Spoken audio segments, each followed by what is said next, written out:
بسم اللہ الرحمن الرحیم نحمدہ ونصلی علی رسولہ الکریم اما بعد۔ محترم ناظرین کرام، ایک صاحب ہیں عرش محمد، ان کا سوال ہے: السلام علیکم، اروان نام رکھنا کیسا ہے، اس کا معنی کیا ہے؟ وعلیکم السلام ورحمۃ اللہ وبرکاتہ۔ دیکھیے، جو نام آپ نے پوچھا ہے اروان، یہ اروان جو لفظ ہے یہ ہم نے کافی تلاش کیا، تلاش بسیار کے باوجود یہ لفظ ہم کو کہیں لغات کے اندر نہیں مل پایا ہے۔ یہ نام ایک بنا ہوا نام ہے۔ اروا جو لفظ ہے جیسے لڑکی کے لیے صحابیہ کا نام ہے، تو اسی سے ہم رکھنا چاہ رہے ہیں اس کو کہ اروان بنا دے لڑکے کے لیے،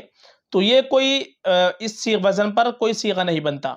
عربی زبان کے اعتبار سے، اس لیے اروان نام یہ صحیح نہیں ہے، یہ نام نہیں رکھا جائے گا۔ اس کے برائے بہت اچھے اچھے نام ہیں، آپ دوسرے صحابہ کے نام رکھ لیں۔ مثلا ہماری پلے لسٹ کے اندر آپ جائیں گے تو وہاں صحابہ صحابیات کی ایک الگ پلے لسٹ آپ کو مل جائے گی، تو وہاں آپ کو بڑے اچھے اچھے نام مل جائیں گے، صحابہ کے نام بڑے خوبصورت نام ہیں۔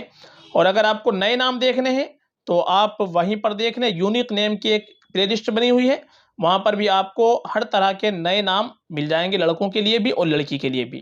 اور لیٹر وائز نام اگر دیکھنے لیٹر کے حساب سے تو اس کی پلے لسٹ الگ بنی ہوئی ہے، اے سے لے کر زیڈ تک ہر لیٹر سے آپ کو نام وہاں پر بھی مل جائیں گے، تو وہاں پر بھی آپ دیکھ سکتے ہیں۔ باقی یہ جو اروان نام آپ نے پوچھا، یہ نام مناسب نہیں ہے، اس کے برائے بہتر یہ ہے کہ ہم کوئی اچھا نام رکھیں، اچھے معنی والا نام رکھیں، صحابہ کے ناموں پر نام رکھیں، انبیاء کرام علیہ السلام کے ناموں پر نام رکھیں۔ اور اس وزن پر جو آپ نے اروان لکھا ہے، میں نے ایک مستقل ویڈیو بنا رکھی ہے جس کے اندر 50 نام یا تقریباً 55 نام اس کے اندر میں نے بیان کیے ہیں، جو اسی طریقے کے سارے نام ہیں، یعنی آخر میں الف اور نون ان کے اندر آتا ہے، جیسے حمدان، اسی طریقے سے صفوان، زکوان، جذلان،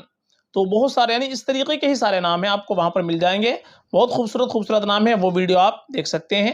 یا میں اسی ویڈیو کے ڈسکرپشن کے اندر اس ویڈیو کا لنک سینڈ کر دوں گا جس کے اندر اسی طریقے کے تمام نام موجود ہیں، تو آپ اس کو دیکھ لیجئے گا۔ یہ نام مناسب نہیں ہے